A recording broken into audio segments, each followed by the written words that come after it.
S&P 500 ETF와 더불어 코어로 가져갈 만한 ETF, 양대 산맥인 ETF를 하나 더 꼽으라면 단연 VTI입니다. 우리나라에서는 인지도가 상대적으로 떨어지지만 S&P 500 대신 VTI를 선택하신 분들도 계시죠. S&P 500이랑 VTI 둘 중에 어떤 것을 해야 하나요? 라는 질문을 주시면 저는 어떤 것을 하셔도 무방하다라는 답변을 드리곤 하는데요. 연초 이후 VTI가 S&P 500 대비해서 다소 부진한 흐름을 이어가고 있습니다.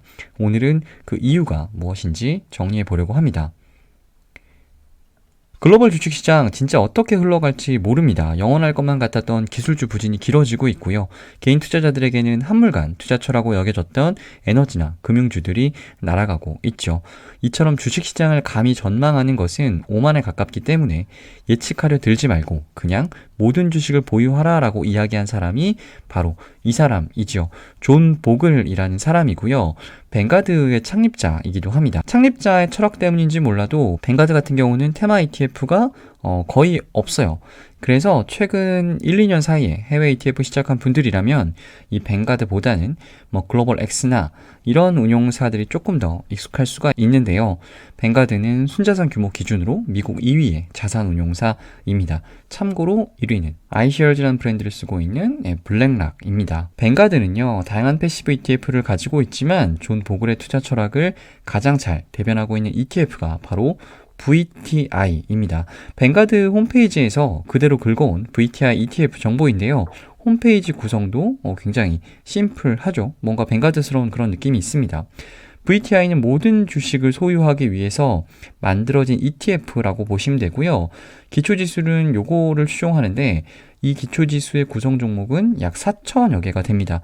대형주나 중형주, 소형주에 대한 시가총액의 구분도 없고 성장이나 가치와 같은 스타일의 제한도 없습니다.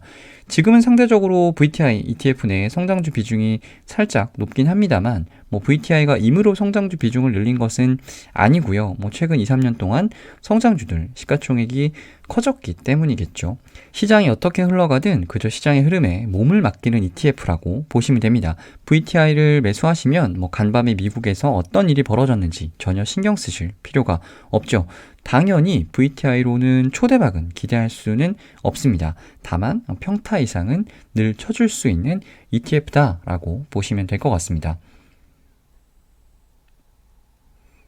VTI와 뱅가드의 S&P 500 ETF죠. VOO를 비교한 것인데요. VTI가 추종하는 기초지수는 얘고요. VOO가 추종하는 기초지수는 당연히 S&P 500입니다. VTI도 운용보수가 0.03%로 매우 낮습니다. 그래서 패시브 펀드의 가장 큰 미덕이라고 할 수 있는 트래킹 에러를 낮게 유지하는 강점이 있겠습니다. 순자산 규모는 VTI나 VO가 유사한 수준입니다. S&P 500과 편입비 상위 종목을 비교해 보더라도 편입 종목 차이는 거의 없습니다. 별반 차이가 없네라고 생각하실 수도 있는데 자세히 보시면 이 편입비 같은 경우는 좀 차이가 나죠. S&P 500보다요, 이 VTI가요, 동일한 종목이라도 편입비가 살짝 더 낮은 것을 보실 수가 있습니다. 예를 들면 애플은 5.97%인데 S&P 500 내에서는 애플은 7.1%를 차지하고 있죠. 마이크로소프트도 VTI에서는 5.12인데 VOO에서는 6.08%를 차지하고 있는 것을 보실 수가 있습니다. 이런 식으로 S&P 500 ETF가 동일한 종목이라도 편입비가 살짝 더 높습니다. S&P 500은 500개 종목만 선별해서 만든 지수이다 보니까 개별 종목 한 개의 편입비가 VTI보다는 상대적으로 큰 편입니다. 보통 저는 서로 다른 ETF의 섹터별 비중을 비교함으로써 ETF 특징을 설명을 드리고자 하는데요. 이렇게 VOO와 VTI의 섹터별 비중을 비교를 해보면 딱히 차이가 없어요.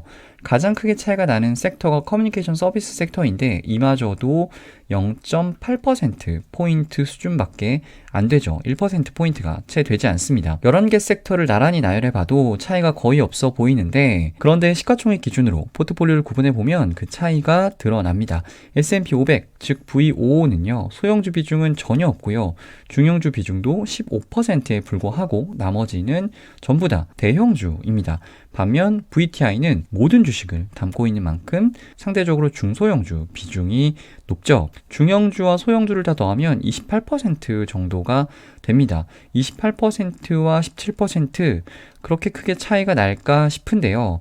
중소형주 변동성이 대형주보다 큽니다. 그래서 중소형주가 상당히 차별화된 흐름을 이어가는 구간에서는 이 11%포인트가 상당히 큰 영향을 미치게 되죠. VTI와 VOO의 2022년 2월 18일 기준 최근 1년 누적 성과를 비교한 건데요. 2021년 4월부터 VTI와 VOO 간의 수익률 차이가 점점 벌어지는 것을 보실 수가 있습니다. 참고로 이 녹색 선이 S&P 500이라고 보시면 되는데, 이때 무슨 일이 있었냐면, 기억하시는 분들은 기억하시겠지만 작년 금리 인상 우려로 성장이 없는 성장주들, 그리고 중소형주들이 사실은 좀 많이 망가졌습니다. 그리고 확실한 대형주 중심으로 상승장이 전개가 되었죠. 그러다 보니 상대적으로 중소형주 비중이 높은 이 VTI가 S&P 500 대비해서 부진한 흐름을 이어가게 됩니다. 3개월 수익률이 무려 2%포인트 가까이 차이가 나는데요. 3개월이면 작년 11월이니까 글로벌 증시가 고점일 때였어요. 고점에서 이렇게 내려오게 되는데, 하락장에서는 다들 경험하셨겠지만 대형주보다는 중소형주가 그 하락폭이 더 큽니다.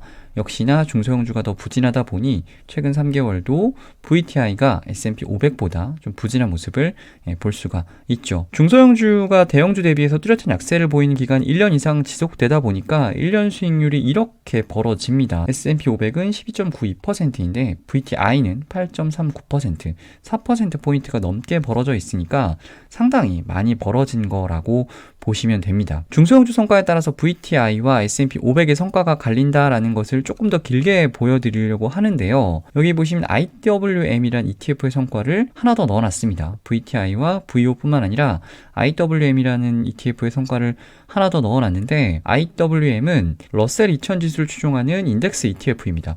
러셀 2000이 뭐냐면 미국 대표 중소형주 인덱스라고 보시면 돼요. 중소형주가 강세를 보이느냐 약세를 보이느냐를 판단할 때 주로 이 러셀 2000 지수를 많이 참고를 하게 됩니다.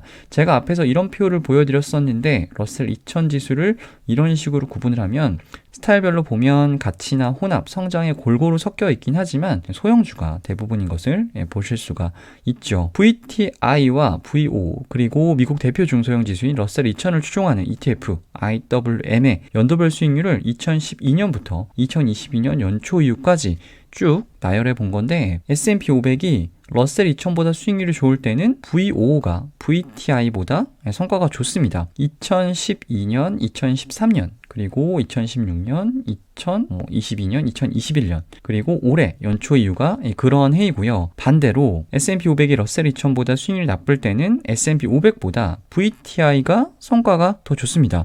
중소형주 강세 여부에 따라서 수익률이 갈린다라는 것을 최근 1년뿐만 아니라 과거 10년치 수익률을 통해서도 확인할 수가 있는 거죠. 그런데 여기서 좀 놀라운 것은 S&P 500이 VTI보다 우수했던 해가 10년 중에 5년이고요. VTI가 S&P 500보다 우수했던 해 역시 10년 중에 5년입니다. 2022년은 아직 2월 21일이니까 판단을 보유하기로 하고, 제가 여기서 말씀드리고 싶은 것은 VTI가 S&P보다 최근 1년 좀 많이 부진합니다만 이제라도 S&P 500으로 갈아타야 하는 거 아닌가라고 생각하시는 분들은 절대 그렇게 생각하실 필요가 없다라는 겁니다. VTI를 투자하신 분들이라면 분명 장기 투자를 염두하고 매수하셨을 텐데, 보시는 바와 같이 이 둘은 앞서거니 뒤서거니 하면서 결국 장기 수익률은 수렴하게 됩니다. 이제 막 해외 투자를 시작하시려는 분이라면 S&P 500 고민 없이 한 주 투자하는 것부터 시작해 보시라는 말씀을 드린 적이 있는데, S&P 500뿐만 아니라 VTI를 고려해 보시는 것도 괜찮습니다. 앞에서 보여드린 것처럼 두 ETF는요, 중소형주 상대 강도에 따라서 수익률이 왔다 갔다 하긴 합니다만 장기 수익률은 이렇게 수렴한다라고 보시면 되는데, 장기 투자를 고려하신다면 현재 더 많이 빠진 VTI를 매수하는 것도 방법이 될 수가 있겠죠. 시장이 힘들수록 기본에 충실하는 게 가장 중요한 것 같습니다. ETF 읽어주는 남자, 오늘은 여기까지입니다.